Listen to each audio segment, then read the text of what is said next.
igreja. Amém? Vamos lá, primeira carta de João, capítulo 4, de 1 a 20. Vamos ler todo o texto. Amados, não deis crédito a qualquer espírito, antes provai os espíritos se procedem de Deus, porque muitos falsos profetas têm saído pelo mundo afora. Nisto reconheceis o Espírito de Deus, é o chibolete que João coloca aqui. Nisso reconheceis o Espírito de Deus. Todo espírito que confessa que Jesus Cristo veio em carne, esse é de Deus. Todo espírito que não confessa a Jesus não procede de Deus, pelo contrário, este é o espírito do anticristo, a respeito do qual tendes ouvido que vem e presentemente já está no mundo. Filhinhos, vós sois de Deus e tendes vencido os falsos profetas, porque maior é aquele que está em vós do que aquele que está no mundo. Eles procedem do mundo, por essa razão falam da parte do mundo e o mundo os ouve. Nós somos de Deus. Aquele que conhece a Deus nos ouve. Aquele que não é da parte de Deus não nos ouve. E nisto reconhecemos o espírito da verdade e o espírito do erro. Amados, amemo-nos uns aos outros, porque o amor procede de Deus, e todo aquele que ama é nascido de Deus e conhece a Deus. Aquele que não ama não conhece a Deus, pois Deus é amor. Nisso se manifestou o amor de Deus em nós, em haver Deus enviado o seu Filho unigênito ao mundo para vivermos por meio dele. Nisto consiste o amor, não em que nós tenhamos amado a Deus, mas em que ele nos amou e enviou o seu Filho como propiciação, pagamento pelos nossos pecados. Amados, se Deus de tal maneira nos amou, devemos nós também amar uns aos outros. Ninguém jamais viu a Deus. Se amarmos uns aos outros, Deus permanece em nós e o seu amor é em nós aperfeiçoado. Nisto conhecemos que permanecemos nele e ele em nós, em que nos deu do seu Espírito. E nós temos visto e testemunhado que o Pai enviou o seu Filho como Salvador do mundo. Aquele que confessar que Jesus é o Filho de Deus, Deus permanece nele e ele em Deus. Mais um chibolete, né? Veja que João coloca vários testes à medida que ele vai escrevendo. Aquele que confessar que Jesus é o Filho de Deus, Deus permanece nele e ele em Deus. E nós conhecemos e cremos no amor que Deus tem por nós. Deus é amor, e aquele que permanece no amor, permanece em Deus e Deus nele. Nisso é em nós aperfeiçoado o amor, para que no dia do juízo mantenhamos confiança, pois segundo ele é, também nós somos nesse mundo. No amor não existe medo, antes o perfeito amor lança fora o medo. Ora, o medo produz tormento, logo aquele que teme não é aperfeiçoado no amor. Nós amamos porque ele nos amou primeiro. Outro chibolete agora no verso 20. Se alguém disser, amo a Deus e odiar seu irmão, é mentiroso, pois aquele que não ama seu irmão a quem vê, não pode amar a Deus a quem não vê. Ora, temos da parte dele esse mandamento, aquele que ama a Deus, ame também a seu irmão. Pai querido, estamos diante da Tua palavra e nós pedimos que o Senhor ilumine o nosso entendimento, para que nós possamos compreender o sentido dela e a sua aplicação para nós hoje. Fala ao coração daqueles que se encontram aqui nesta manhã e que precisam, Senhor, ser renovados, consolados, orientados, instruídos, talvez corrigidos, repreendidos, conforme a necessidade de cada um que o Senhor conhece tão bem. Ouve a nossa oração, em nome de Jesus. Amém. Queridos irmãos, na mensagem anterior nós vimos que João apresenta o teste do amor aos irmãos como evidência da verdadeira fé cristã. Uma das provas de que uma pessoa é realmente convertida é que ela é capaz de amar os seus irmãos, perdoá-los, aceitá-los e ter o amor que se traduz em boas obras com relação a essa pessoa. João havia ensinado que isso é um mandamento de Cristo, e ele usou o exemplo de Caim e Abel para dizer que tipo de amor ele se refere. Caim era do diabo e matou seu irmão. E, portanto, se nós, mesmo não matando os irmãos, mas querendo que eles morram, ou tendo ódio ou mágoa no coração, nós seguimos Caim e não Abel. Portanto, o amor ao próximo é evidência de que você de fato foi regenerado, que você foi salvo, que Deus lhe perdoou e lhe deu a vida eterna. E esse amor, eu estou fazendo um resumo da última mensagem, este amor se traduz em ações concretas. Se você vir o seu irmão passar necessidade e você fechar o seu coração, como é que pode o amor de Deus estar em você? Pergunta João. O amor verdadeiro, então, quando nós estamos convencidos de que amamos, com base no amor de Deus, ele nos dá confiança para nós chegarmos diante de Deus e pedirmos o que quisermos. Nós vimos a relação entre amor e oração. Agora, João fala, na continuidade, aqui no capítulo 4, sobre a necessidade que os crentes têm de discernimento espiritual. E ele faz isso trazendo mais alguns testes do verdadeiro ou da verdade. Nós vimos que essa carta foi escrita com o objetivo de combater falsos mestres que estavam se infiltrando nas igrejas da Ásia, a quem essa carta é dirigida. E João escreve dando aos seus leitores 3 testes que eles poderiam fazer para saber se aqueles mestres estavam falando de Deus. Primeiro, o teste doutrinário. Todo aquele que nega que Jesus é o Cristo, esse não é de Deus. Todo aquele que nega isso é falso profeta. O teste moral. Todo aquele que vive na prática do pecado, esse não é de Deus, mesmo que ele diga que é. E o teste do amor. Aquele que diz que conhece a Deus, mas não ama seu irmão, esse não é de Deus. Teste doutrinário, moral e social. João repete esses testes aqui na carta. E ele tem como objetivo fornecer bases para que os cristãos examinem todo mundo, todos que ele ouve. Em outras palavras, o cristão não deve ser tolo, um ingênuo, mas naive, que é uma palavra muito boa em inglês, não é? Mas ele deve prestar atenção naquilo que está sendo dito, aplicar esses testes, e existem outros na Bíblia, esses são apenas 3, para discernir se a pessoa está falando da parte de Deus ou não. E é esse o ponto aqui de todo o capítulo 4 que nós acabamos de ler, onde João vai combinar o teste doutrinário, o teste do amor, o teste moral, para, mais uma vez, reassegurar os seus leitores sobre como eles podem discernir a verdade e o erro. E também, aproveitando, os seus leitores deveriam se examinar. Será que eu estou na verdade? Será que eu sou de Deus? Será que eu nasci de novo? Será que a obra de Deus já foi feita em mim? É isso que nós queremos ver aqui. Vamos começar então com a orientação que João nos dá no verso 1, de que é nosso dever examinar os pregadores e os crentes em geral. Amados, não deis crédito a qualquer espírito, antes provai os espíritos se procedem de Deus, porque muitos falsos profetas têm saído pelo mundo afora. Espírito aqui é o princípio que está por detrás de cada pregador. É aquilo que anima, que dá força para aquela pessoa que está falando. Existem 3 possibilidades quando nós pensamos nisso. Existe o espírito humano, às vezes a pessoa se apresenta como sendo de Deus, mas ela está falando simplesmente de si. Existem os espíritos malignos, tem pessoas que são possuídas, oprimidas, opressas, controladas por espíritos malignos, e elas falam coisas que são inspiradas por Satanás, existe isso, nós vamos ver. E tem aquelas pessoas que falam pelo Espírito Santo. Espírito humano, espírito maligno, Espírito Santo.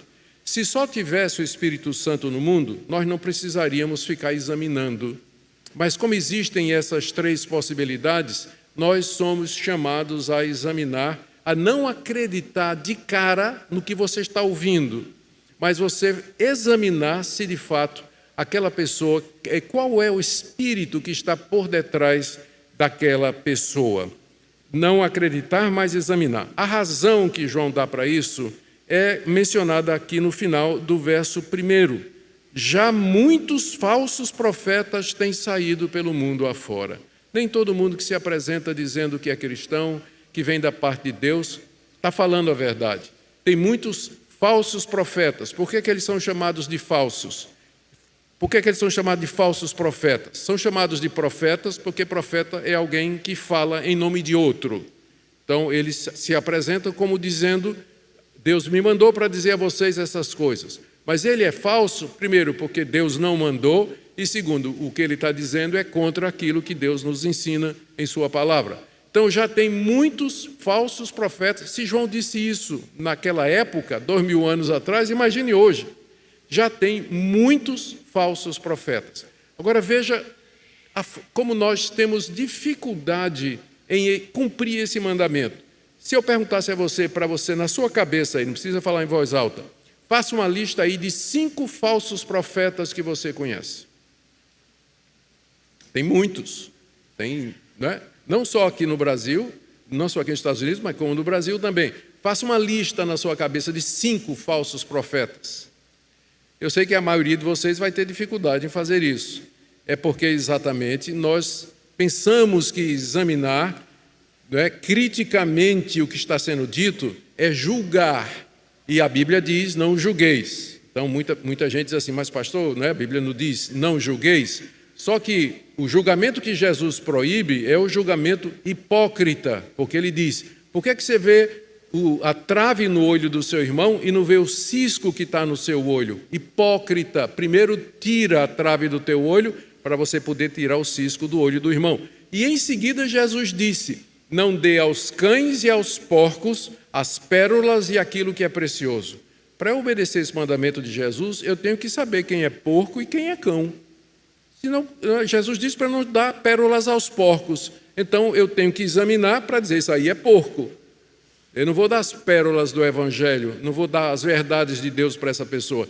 Nós somos chamados a não ser bestas, né? O cristão não tem que ser besta, ele não tem que ser naíve, inocentão, dizer que está tudo muito bem. Não, existe um sentido em que ele tem que ser bem crítico. Ele tem que avaliar, ele tem que analisar o que é que ele está ouvindo, porque já tem muito erro, já tem muita mentira em nome do Evangelho, em nome de Cristo espalhada pelo mundo. Muitos falsos profetas já saíram pelo mundo afora, como aqueles que estavam infestando as igrejas a quem João escreve.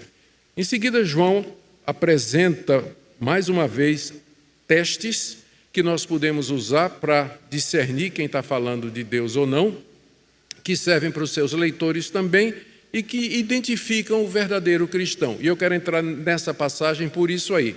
6 ou 7 marcas do verdadeiro cristão a partir desse pano de fundo que nós estamos descrevendo aqui. Então vamos lá para a primeira marca. O cristão verdadeiro, à luz de tudo isso que nós vimos, ele confessa a encarnação de Cristo. Ele confessa a encarnação de Cristo, versos 2 e 3. Vocês podem reconhecer o Espírito de Deus. Todo espírito que confessa que Jesus Cristo veio em carne, esse é de Deus. E todo aquele que não confessa a Jesus não procede de Deus, pelo contrário, é o espírito do anticristo, a respeito do qual tendes ouvido que vem e presentemente já está no mundo. Está aqui a primeira marca do verdadeiro cristão. Ele confessa que Jesus Cristo veio em carne, ou seja, que Jesus era uma pessoa real, de carne e sangue, e que Deus estava nele. Quem confessa isso, de fato, vem de Deus. Quem nega que Jesus era humano, quem nega a plena humanidade de Jesus, esse aí não procede de Deus. Você pode pensar, mas que tolice, Jesus de fato era homem. Mas naquela época, essa seita que está sendo combatida aqui, ela dizia que Jesus não tinha um corpo real, que o corpo de Jesus era uma projeção, era um corpo espiritual, que você botasse a mão, você atravessaria. Ele não era material. Esses falsos mestres seguiam o espírito da época, que fazia separação entre espírito e matéria, chamado dualismo. Eles não podiam acreditar que Deus pudesse assumir um corpo humano, porque isso seria misturar espírito e matéria. E aí eles negavam que Jesus, de fato, tinha um corpo humano, tinha um corpo real e verdadeiro. João diz que quem nega a humanidade de Jesus, a plena humanidade de Jesus, esse é do anticristo. E aqui é a primeira vez que no Novo Testamento aparece essa palavra, anticristo. O que é que anticristo significa? É uma combinação de duas palavras, essa palavrinha anti, que em grego significa contra, e no lugar de, e Cristo, ungido, o Messias, o Cristo. Então, anticristo significa aquele que é contra Cristo ou aquele que toma o lugar de Cristo. Essa figura aí, João diz, vocês já ouviram que ele haveria de vir, está aí no verso 3, a respeito do qual tendes ouvido que vem, ou que virá, ou que está vindo, pode ser traduzido de qualquer uma dessas formas. Onde foi que os leitores de João tinham ouvido que o anticristo chegaria? Daniel, capítulo 7, fala do abominável da desolação. Jesus, no seu sermão escatológico, falou do abominável da desolação. O apóstolo Paulo, em Tessalonicenses, segundo aos Tessalonicenses, capítulo 2, falou do homem da iniquidade, o filho da perdição, que se senta no lugar sagrado, parecendo ser Deus, que faz sinais prodígios pelo poder de Satanás. Então, os leitores de João já tinham ouvido a respeito do anticristo. Há diferentes interpretações no meio reformado sobre o anticristo. Alguns dizem que essa passagem de João, ela já se cumpriu lá na invasão dos romanos no ano 70, e outros dizem que ainda o anticristo haverá de se levantar. Não importa antes ou depois, o que importa é que o espírito do anticristo já está presente no mundo, ou ainda está presente no mundo, como João diz aqui. E como esse espírito do anticristo se manifesta? Através de pregadores, através de pastores, através de teólogos, escritores, influencers, blogueiros que vão dizer para você que Jesus Cristo não era verdadeiro homem e que, portanto, ele também não era aquilo que a Bíblia diz que ele é, o Filho de Deus, aquele que veio para ser o nosso Salvador. O verdadeiro crente, ele rejeita isso e ele afirma a encarnação de Jesus. Jesus nasceu da Virgem Maria, foi gerado pelo Espírito Santo na Virgem Maria e ele tem uma natureza humana igual à minha. Ele é uma pessoa de carne e osso como você e como eu. Nós vamos ver porque é que isso é importante daqui a pouco. E quem professa isso, de fato, é filho de Deus. Quem nega isso é o anticristo. Ele está possuído ou guiado pelo espírito do anticristo. E esse é o teste que João coloca aqui.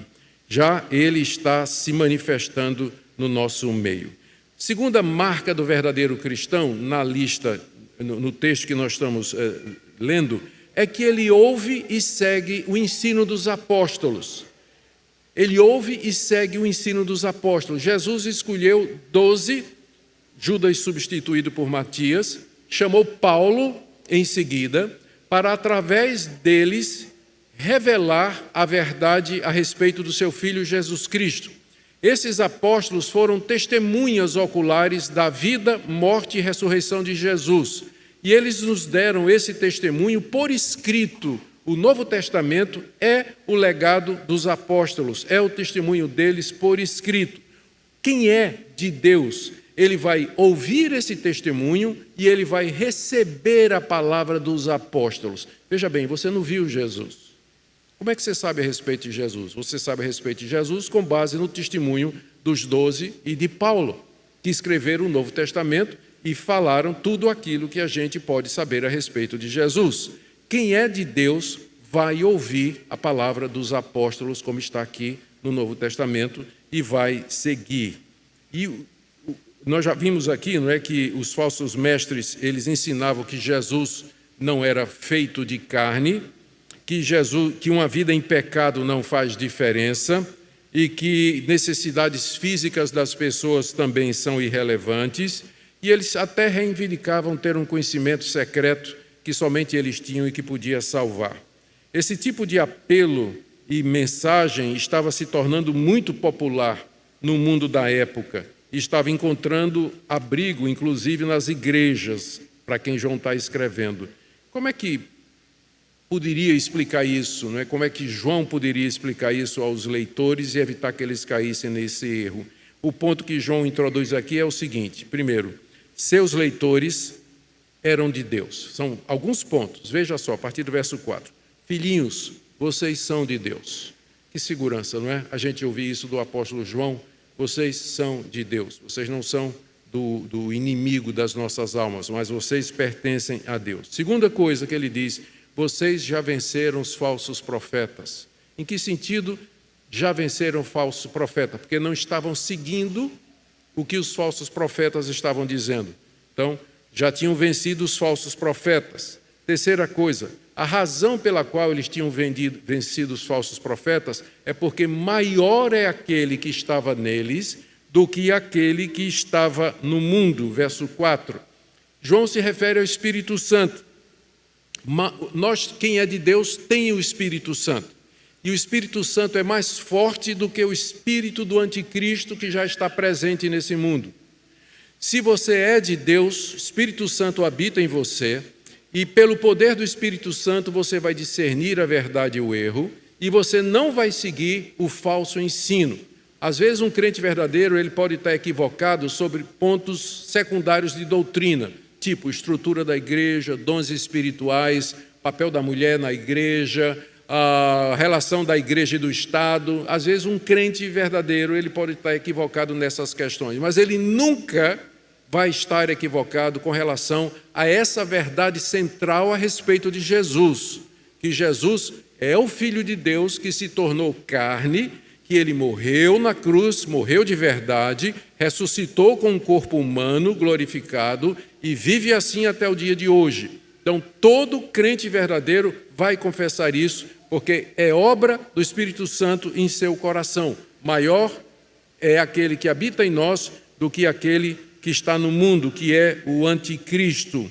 A quarta coisa que João diz aqui é que o sucesso dos falsos profetas, que tinham muitos seguidores já no primeiro século, é porque eles não eram de Deus e falavam do mundo, falavam da linguagem do mundo. Por isso o mundo o ouvia e o mundo seguia. A palavra mundo aqui significa não as coisas criadas, mas significa a humanidade perdida sem Deus. Por que é que esses falsos profetas tinham tantos seguidores? Você nunca se pergunta isso? Meu Deus, por que que as igrejas que pregam a Bíblia às vezes são tão pequenas e aí você tem falsos profetas, gente que é mercenária, que ensina doutrina errada, a igreja lotada, gente que saindo pelo ladrão, como a gente costuma dizer, não é? Como explicar isso aí? João explica aqui no verso 5. Eles procedem do mundo. Por essa razão, falam da parte do mundo e o mundo os ouve. Eles têm um discurso que as pessoas gostam de ouvir. Eles falam aquilo que vai consolar pecadores a continuarem no seu caminho de pecado. Eles não falam de arrependimento, mudança de vida, juízo de Deus, céu, inferno. A necessidade de arrependimento fica faltando nesses pregadores. O que eles pregam é prosperidade, bênçãos materiais, saúde, vitória e tudo aquilo que você precisa aqui nesse mundo. Sobre a pessoa de Cristo, o que ele fez na cruz, quase nada. Uma vez eu estava escutando, faz muito tempo eu estava escutando um desses obreiros, um desses missionários aí que abriu, tinha uma grande igreja neopentecostal, eu estava escutando o sermão dele e de repente ele começou a falar sobre pecado. Né? Aquela passagem de Josué, santificai-vos porque amanhã o Senhor fará maravilhas no vosso meio. E aí ele começou a falar da necessidade de santificação, arrependimento, mudança de vida, abandono do pecado. Ele disse, meu Pai do céu, talvez eu estava enganado a respeito dessas pessoas, elas estão pregando de fato arrependimento e santificação. E ele continuou falando, pregando, aí veio. Por isso, amanhã, aqui na igreja, noite do milagre. Venha para ser abençoado, Deus vai derramar milagres e bênçãos sobre você e tal, né? Aí, quando você coloca essas duas coisas juntas, adivinha qual que sai perdendo? A verdade bíblica. O que sai ganhando é aquilo que agrada, é aquilo que as pessoas desejam, a razão pela qual elas lotam essas igrejas, porque os falsos profetas são do mundo, falam das coisas que agradam o mundo, por isso o mundo ouve. Mas já o cristão, e essa é a marca dele que nós estamos vendo aqui, a segunda marca, verso 6. Ele ouve os apóstolos, olha o que é que João diz aqui. Nós somos de Deus. Quem é esse nós? É João e os demais apóstolos de Cristo.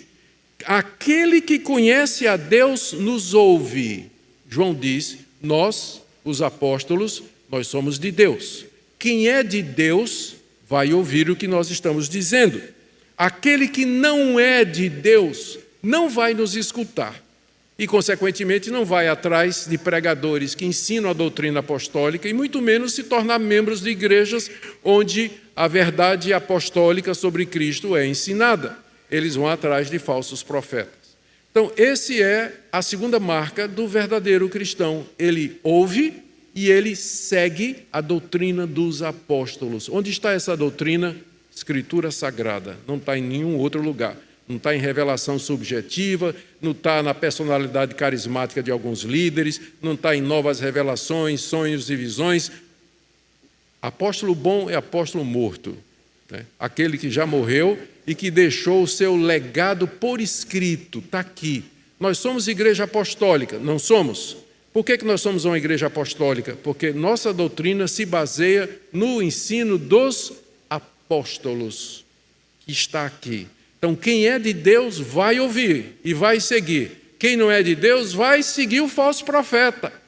Vai seguir o falso profeta, porque o falso profeta vai dizer tudo aquilo que ele quer ouvir, enquanto que numa igreja bíblica, você nem sempre vai ouvir o que você quer. Você vai ser confrontado pela palavra, você vai ser desafiado pela palavra e, consequentemente, você vai precisar tomar uma decisão diante do que você ouve. Esse era o outro shibolete, outro teste que João coloca aqui. O primeiro foi que todo o crente verdadeiro confessa a encarnação, e o segundo que ele acabou de dizer é que o crente verdadeiro ouve e segue o ensino dos apóstolos. Agora vem um terceiro teste. O crente verdadeiro ama os seus irmãos. Está aí do verso 7 até o verso 12. Como nós já vimos, se você está seguindo a nossa série, você vai lembrar disso, eu vou recapitular por amor àqueles que estão nos visitando. Os falsos profetas que estavam entrando nas igrejas e que João combate aqui, eles desprezavam as necessidades materiais das pessoas devido ao dualismo com que eles interpretavam a realidade. O que é espírito é bom, mas o que é matéria é mal.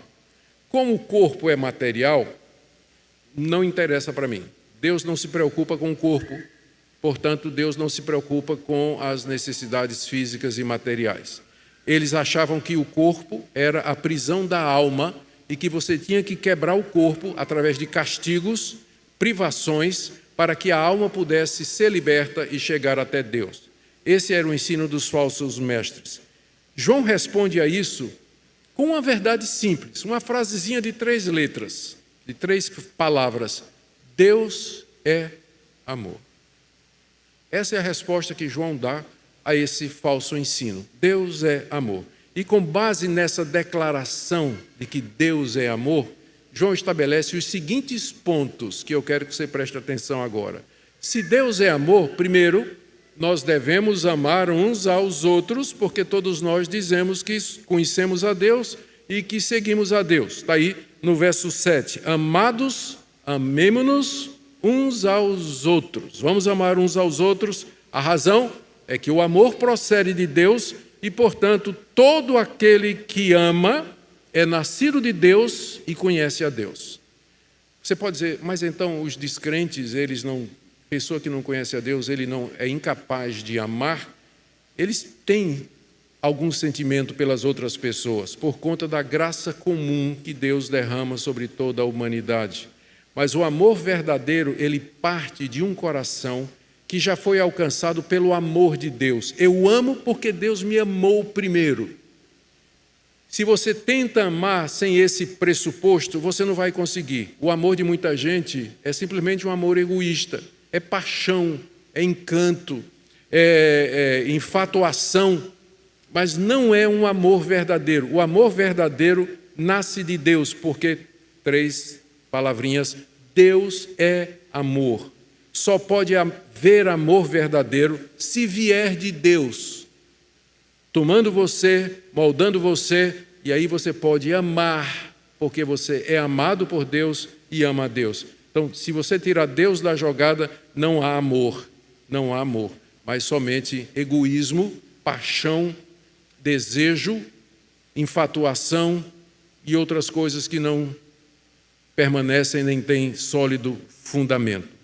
Quem confessa, agora vem o outro ponto aqui, quem professa ser cristão, mas não ama seu irmão, não conhece a Deus, diz João aqui no verso 8. Aquele que não ama, não conhece a Deus, pois Deus é amor. Se você conhece a Deus, você vai amar as pessoas. Se você se pega, eu digo isso com muita seriedade, eu queria que você examinasse mesmo. Se você se pega detestando uma pessoa, você não vai usar a palavra ódio porque é muito forte e você sabe que é errado, mas você é completamente indiferente para com aquela pessoa, você tem sentimentos negativos com relação àquela pessoa, examine e você não consegue perdoar aquela pessoa. A pessoa pode até ter feito coisas ruins contra você, mas você não consegue perdoar aquela pessoa ou fazer o bem se aquela pessoa tiver necessidade. Cheque o seu coração e o seu relacionamento com Deus, porque pode ser um indício de que você não sabe dizer chibolete, você só diz cibolete.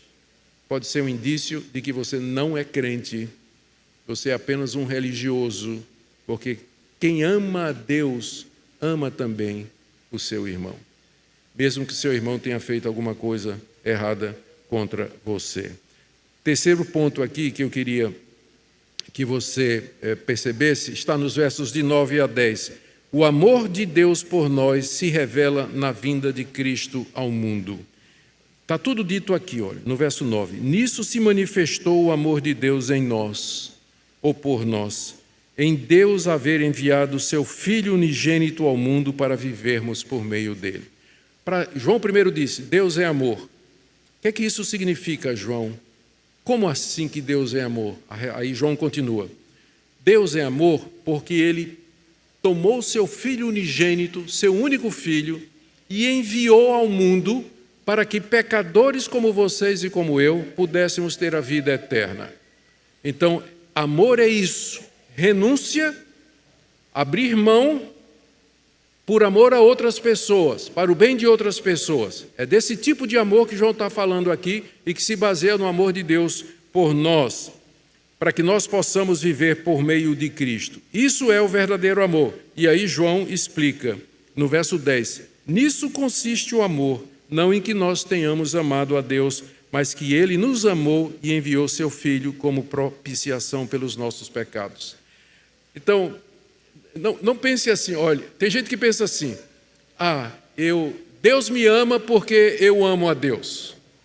Tem gente que pensa assim, não é? Geralmente é o pessoal que acha que no ser humano existe capacidade suficiente para amar, por si só. Geralmente são pessoas que não entendem a gravidade do pecado e da corrupção do nosso coração. Nós não temos como amar a Deus por nós mesmos. Nosso coração, por natureza, é inimigo de Deus. Nós não queremos Deus. Eu quero ser o dono da minha vida. Eu não quero seguir regras e normas que Deus determina. Eu não quero ser um moralista. Eu não quero ser religioso. Eu não quero nada disso. Eu quero mandar na minha vida, fazer o que eu gosto, desfrutar do jeito que eu quero a minha vida. Nosso coração é inimigo de Deus. Se você ama a Deus, foi porque Deus lhe amou primeiro. E Ele veio até você pela palavra dos apóstolos, mudou o seu coração para que você pudesse amá-lo. Deus primeiro nos amou. Por isso que nós dizemos, a salvação é obra da graça de Deus, não é fruto de obras, não é fruto de mérito, de merecimento, que você não tem nenhum, nem eu. Mas é Deus vindo, amando o pecador, mudando o coração dele e habilitando-o a crer em Deus. Nós o amamos porque ele amou primeiro. E em que consistiu esse amor dele? Mandar o seu Filho, como diz o verso 10, como propiciação pelos nossos pecados, como pagamento pelos nossos pecados. Você é um pecador, como eu sou. Somos culpados diante de Deus e merecemos a morte e o juízo da parte de Deus. Em vez de fazer isso, Deus, em amor, mandou o seu Filho levar sobre si e beber até a última gota o cálice da ira de Deus em nosso lugar. Ele é o nosso representante. Por isso que João diz, por isso que é importante que você saiba e creia que Jesus era verdadeiro homem, para que, Porque para que ele pudesse pagar pelo meu pecado, ele tinha que ser meu representante. Um anjo não podia morrer naquela cruz. Se um anjo morresse naquela cruz, não me valeria absolutamente nada. Tinha que ser um homem. Por isso que João insiste. Jesus era real, tinha um corpo real, porque de outra maneira ele não podia fazer pagamento pelos nossos pecados. Ele tinha que ser humano porque ele tinha que nos representar. Ele tinha que tomar o nosso lugar. Somente um humano pleno, verdadeiro, podia ocupar o meu lugar naquela cruz. E é assim que ele fez propiciação, pagamento pelos meus pecados. E nisso está o amor de Deus. Nós o amamos porque ele nos amou primeiro. E o amor dele consistiu nisso, que ele mandou seu Filho para pagar os nossos pecados e para que nós vivamos por meio dele. Muito bem. Esse foi o terceiro. E aí ele termina dizendo aqui que o amor de Deus por nós, verso 11, é a base de nós amarmos o nosso irmão. Ele ainda está nesse teste, né, de que o crente verdadeiro ama seu irmão. Verso 11, amados, se Deus de tal maneira nos amou, de tal maneira, amor imenso, também nós devemos amar uns aos outros. Aí veja no verso 12 aqui, eu gosto dessa passagem. O nosso amor pelos irmãos produz dois efeitos. Me siga aqui para você poder entender. O amor aos irmãos produz dois efeitos. O primeiro, torna visível o Deus invisível. Olha o que ele diz. Ninguém jamais viu a Deus. Espera aí, pastor. Mas e Moisés? E os profetas? Isaías capítulo 6. Essas manifestações de Deus. Ninguém jamais viu Deus na sua essência, na sua pureza, na sua natureza. Nós morreríamos imediatamente. O que de Deus se pode ver são manifestações chamadas de teofanias, em que Deus assume alguma forma, como uma sarça ardente, uma coluna de nuvem, uma coluna de fogo. São representações de Deus. O próprio Deus, quando veio a esse mundo, ele tomou uma forma humana. Nós vemos a Deus na face de Cristo. Nós não podemos ver a Deus diretamente, o ser de Deus, porque nós seríamos fulminados imediatamente. Ninguém jamais viu a Deus, mas quando você ama, Deus se torna visível em você. É isso que João está dizendo aqui. Amados, ninguém jamais viu a Deus. Se amarmos uns aos outros, Deus permanece em nós. As pessoas veem a Deus em você. Elas vão ver o seu amor pelos irmãos, a sua entrega, a sua renúncia, seu cuidado pelas pessoas e vão dizer, é isso que Deus é. Eu agora sei quem é Deus. Agora entendo quem é Deus. Eu vejo Deus em você. Quando nós amamos uns aos outros, o Deus invisível se torna visível. Nós vemos a Deus através dos irmãos quando eles amam, quando eles fazem como Deus fez, renunciam a si próprios por amor e cuidado pelos outros. Vamos agora para o quarto, estamos chegando, viu, irmãos? Quarta marca do verdadeiro cristão está aí, do verso 13 a 16, é que pelo Espírito ele confessa a verdade a respeito de Jesus. O Espírito Santo habita em nós, ele testifica em nós a respeito de Cristo, e a partir disso João faz alguns pontos. Primeiro, nós sabemos que somos de Deus, mais um chibolete, não é? Pela presença do Espírito Santo em nós, veja aí o verso 13. Nisto conhecemos que permanecemos em Deus e Deus em nós, que Ele nos deu o seu Espírito Santo. Todo crente verdadeiro tem o Espírito Santo. Uma pergunta que eu recebi recentemente e respondi lá no meu Instagram foi essa. Por que vocês não procuram a segunda bênção, que é o batismo com o Espírito Santo? Minha resposta foi que todo crente, ele já tem o Espírito Santo, porque sem o Espírito Santo nem crente ele poderia ser. Você pode buscar o enchimento do Espírito, mas você já foi batizado com o Espírito Santo quando você se converteu. Se nós sabemos que Deus está conosco porque Ele nos deu do seu Espírito Santo. E como é que eu sei que o Espírito Santo está em nós? Ele diz aqui, no verso seguinte, no verso 14, nós temos visto e testemunhamos que o Pai enviou seu Filho como Salvador do mundo. Falando como apóstolo, João diz, Nós vimos e damos testemunho de que Jesus Cristo é o Filho de Deus. Pelo Espírito Santo, você crê nisso. Você sabe que você tem o Espírito Santo, porque essa doutrina é boa, é agradável aos seus olhos. Se você está ouvindo eu dizer aqui que Jesus é o Filho de Deus, que Ele encarnou, que Ele morreu, ressuscitou com o corpo real e que Ele é o único caminho, isso é música para os seus ouvidos, isso é uma prova que você é de Deus.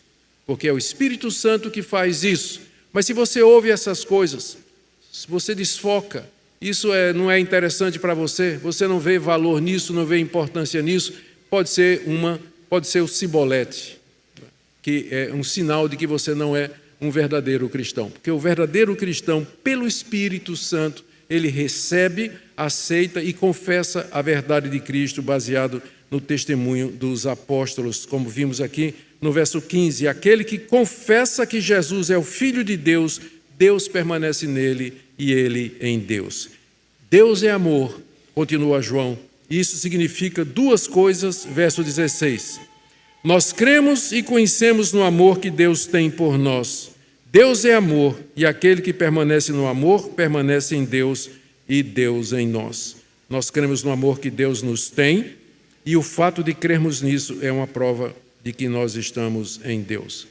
Queridos, não existe talvez um teste mais severo do que esse, que é o teste do amor. Amarmos os irmãos. Eu sei que vários de vocês estão com dúvidas e tem na cabeça de vocês a imagem de alguém, à medida que eu estou falando aqui, dizendo que se nós somos de Deus e conhecemos a Deus, nós temos que amar as pessoas. Pastor, aquela pessoa me fez muito mal, nunca pediu perdão. Eu sou maltratado todo dia na minha casa pelo meu marido me maltrata, me assedia verbalmente. Então minha esposa me insulta, me trai, ou então lá no trabalho eu sofro bullying dos meus colegas, do meu patrão. Na escola eu sofro bullying. Eu que sou adolescente, sou jovem lá na escola, quando eles descobrem que eu sou crente, eu sofro bullying. Como é que eu posso cumprir esse mandamento? Não se trata de sentimento, mas se trata de uma decisão. Deus é amor. E Deus amou você sendo inimigo de Deus. Quando Deus amou você não era uma coisinha legal para ser amada, não. Você era repulsivo, nojento aos olhos de Deus, coberto de pecado, imundo aos olhos de Deus. Deus lhe amou nessa situação. E você então deve amar. Quem só ama os seus amigos, quem só ama os que você gosta, os descrentes fazem isso também. Foi Jesus que disse isso, né? Se amais somente os que vos amam, que galardão tereis? Porque até os ímpios fazem a mesma coisa. E ele disse que tem que amar inclusive os seus inimigos. Isso não significa que você tem que conviver com eles, mas significa que você vai orar por eles, significa que você vai perdoá-los, que você vai, se puder fazer o bem, você vai fazer o bem, porque foi isso que Deus fez por você. Isso que Deus fez por você. Deus é amor, e isso significa que quem conhece a Deus vai amar também os seus irmãos em primeiro lugar e as pessoas em geral. Agora vamos para o quinto ponto, e eu tenho certeza que esse aqui vai mexer com todo mundo, inclusive já mexeu comigo. O crente verdadeiro, ele não tem mais medo de Deus, nem agora, nem no dia do juízo. Veja aí, do verso 17 e no verso 19. Nisto é em nós aperfeiçoado o amor, para que no dia do juízo mantenhamos confiança. Verso 18. No amor não existe medo, antes o perfeito amor lança fora o medo. O medo produz tormento, aquele que teme não é aperfeiçoado no amor. João agora faz uma relação entre amor e medo, que é muito clara e lógica. O que ele está dizendo aqui é o seguinte: Deus ama você. Se você de fato ama a Deus, isso significa que você não tem mais medo dele. Você não tem mais medo dele aqui, de que ele vai castigar você, destruir você, de que ele tem planos terríveis para você, mandar você ser evangelista lá na faixa de Gaza, por exemplo. Deus tem esse tipo de plano para a sua vida. Não. E medo do futuro. Quando eu morrer, o que vai acontecer? Será que eu vou para o céu ou eu vou para o inferno? Deus vai me castigar, Ele vai me dar a vida eterna? Se você ama a Deus, você não vai ter medo dele, nem aqui e nem com relação ao futuro. Agora eu quero que você sonde o seu coração. Quando você pensa em Deus, pensa no dia do juízo, ou pensa mesmo agora no presente, você está sempre olhando, né, por cima do ombro, né, para ver se Deus está lhe perseguindo, para lhe castigar, lhe maltratar por alguma coisa que você tenha feito. Quando você pensa na morte, o que é que você sente? Você vê a morte como sendo alguma coisa que vai lhe levar para um local de sofrimento, de tormento? João está dizendo que o verdadeiro amor lança fora o medo, isso é o medo de Deus. Se você de fato ama a Deus, você está consciente do amor de Deus, você não vai ter medo de Deus, medo do juízo de Deus aqui nesse mundo e nem no futuro, quando houver o julgamento final, quando todos comparecerem diante de Deus. E não existe uma coisa melhor para nós, não existe nada mais precioso do que você não ter medo de Deus. Se você tem medo de Deus, pode ser por algumas coisas. Primeiro, você fez alguma coisa que você sabe que está errado e você não colocou em ordem. E aí, é claro, você fica com medo de que a qualquer momento você vai olhar no retrovisor e vai ver a luzinha azul atrás de você. Me pegou. Não é? Você fica olhando no retrovisor, o tempo todo, olhando no retrovisor. Se você tem culpa, o olho é no retrovisor o tempo todo, para ver se, não é? Fica com medo disso. Então, se você tem medo, examine a sua vida. Por que você está olhando no retrovisor o tempo todo? O que é que você fez? É preciso que você se reconcilie com Deus. A porta está aberta. Cristo fez propiciação pelos nossos pecados. Conserte a vida. Arrume sua conduta. Desfaça esse relacionamento. Mude sua vida nos seus negócios. Faça as coisas direito. E você não vai ter medo. Segunda razão, se você tem medo, é que você ainda não entendeu o amor de Deus por você. Deus lhe perdoa completamente, já não há mais condenação para aqueles que estão em Cristo Jesus. Se você é de Deus, seus pecados foram pagos, seus pecados foram todos quitados, não tem mais absolutamente nada na sua conta negativa, saldo negativo diante de Deus, porque tudo foi saldado completamente. O verdadeiro amor lança fora o medo. Ele diz aqui que o medo produz tormento. Eu sei de pessoas que vivem atormentadas. Sei de pessoas que vivem atormentadas com medo, horror do que vai acontecer, do futuro, de todas estas coisas. A receita que a Bíblia dá para você se livrar do tormento mental, da aflição e da angústia espiritual, é você mergulhar no amor de Deus por você. O Deus que lhe ama, que lhe perdoa, e o Deus que lhe chama para a reconciliação por meio de Cristo. Agora deixe-me ir para o último ponto, ou esse já foi o último? Não, o último que eu tenho que dizer. Quem é de Deus não odeia seu irmão, né? Verso 20 até o verso 21. Se alguém disser amo a Deus e odeia seu irmão, é mentiroso. E olha o argumento de João. Se você não ama seu irmão a quem você vê, como é que você vai amar a Deus a quem você não vê? Olha que argumento interessante. Você vê seu irmão e você não consegue amá-lo. Ora, se você não consegue amar uma pessoa que você vê e que você pode fazer o bem, se reconciliar, como é que você vai amar Deus a quem você não vê?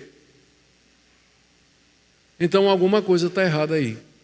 Se você ama o Deus que você não vê, mas que você sabe que é real, você vai amar seu irmão a quem você vê. O que é que significa no contexto todo, partindo para a conclusão, o que é que significa no contexto todo esse amor aos irmãos? Não é simplesmente cantar que você ama seu irmão na igreja, não é declarar isso, de que você é crente e ama seu irmão, mas como Deus nos ama de maneira concreta, fazer a mesma coisa.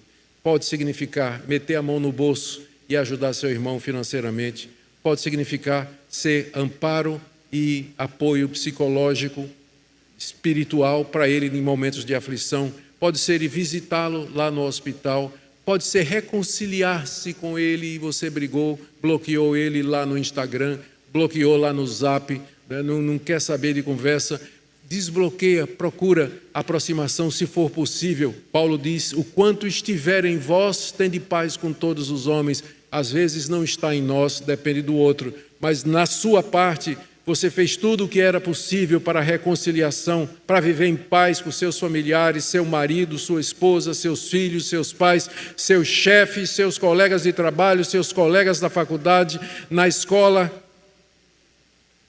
É isso que é amar. Amar de verdade, não de boca, mas de palavras e atos. Essa é a marca do verdadeiro crente. Ele não odeia a seu irmão. Termino com algumas aplicações. Em primeiro lugar, para vocês que estão aqui nessa manhã e que durante todo o sermão aquela pessoa não saiu da sua cabeça. Espero que você saia daqui hoje com o propósito de se reconciliar, de resolver o que pode ser resolvido com essa pessoa que não saiu da sua mente durante todo o sermão, que você se lembrou toda vez que eu toquei na questão do amor e na questão da mágoa. Segunda coisa, para muitos de vocês aqui não leem a Bíblia regularmente, não leem, passam a semana toda e não leem a Bíblia. Vocês notaram que tudo que nós sabemos sobre Cristo, toda a força que nós precisamos vem do testemunho dos apóstolos. E você não vai receber isso direto, num download divino, direto de Deus para a sua cabeça. Você tem que ler a palavra de Deus, você tem que buscar a palavra de Deus, ler a Bíblia todo dia. Todo dia ler o testemunho dos apóstolos, porque é dessa maneira que você vai se fortalecer na fé e evitar ser levado pelo falso profeta. Tem muita gente que sai da verdade e vai seguir o falso profeta simplesmente porque não conhece a palavra de Deus. Tem gente aqui, talvez, que veio de igreja, onde aprendeu a vida toda que doutrina não importa, a letra mata e o Espírito vivifica. Não. O Espírito Santo, através da letra, vivifica. As duas coisas são importantes, vida espiritual, doutrina. Veja a importância da doutrina aqui, particularmente a respeito da pessoa de Cristo Jesus. Também pode ter gente aqui com medo de Deus. E eu queria, nessa manhã, convidar você a refletir no fato de que o amor de Deus consiste em pegar pecadores como você e eu, reconciliar-se com eles, justificá-los com base na justiça de Cristo, recebê-los como filhos e tratá-los como tal. Você pode desfrutar da paz com Deus, do amor e da alegria de ter um relacionamento com Deus. E, finalmente, para todos aqueles que estão aqui e que acham que o crente não deveria ser crítico, eu espero que essa palavra nessa manhã mude a sua opinião. É crítico no bom sentido, né? Avaliar, crítica talvez não seja uma boa palavra, mas você deve avaliar para discernir a verdade do erro. Você precisa fazer isso, não seja naïve, não seja ingênuo, não seja besta, não seja tolo. Nem todo mundo que diz que é de Deus é de Deus.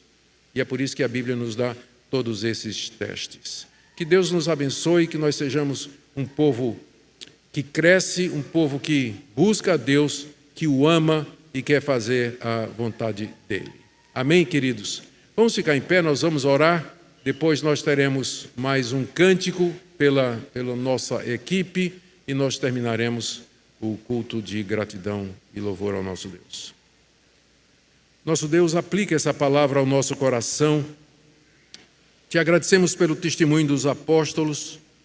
Nós pedimos a Deus que o Senhor sonde profundamente o coração de todos que estão aqui. Tu sabes, ó Deus, que a nossa vida como imigrante, às vezes, a busca da segurança financeira, legal, física e da prosperidade pode se tornar objetos ou obstáculos no nosso caminho.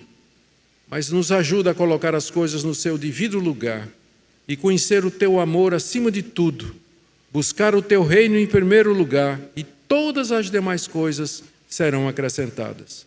Abençoa, Senhor, esse povo querido que aqui se encontra nessa manhã. Em nome de Jesus. Amém.